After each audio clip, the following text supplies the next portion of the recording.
এখানে আমি একটা খুব সুন্দর হানি কম্বো বা জাল টাইপের এমব্রয়ডারি ডিজাইন দেখাচ্ছি।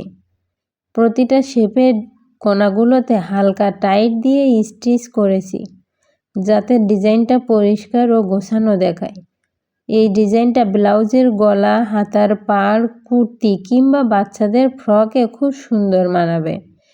একই রঙে করলে সিম্পল লুক পাবেন, আর কনস্ট্রান্ট রঙে করলে ডিজাইনটা আরও হাইলাইট হবে। আমার এই ভিডিওটি যদি আপনাদের ভালো লেগে থাকে তাহলে আমার চ্যানেলটি সাবস্ক্রাইব করে পাশে থাকবেন। আপনাদের অনুপ্রেরণা পেলে আমি আগামীতে আরও ভালো কিছু উপহার দেওয়ার চেষ্টা করব।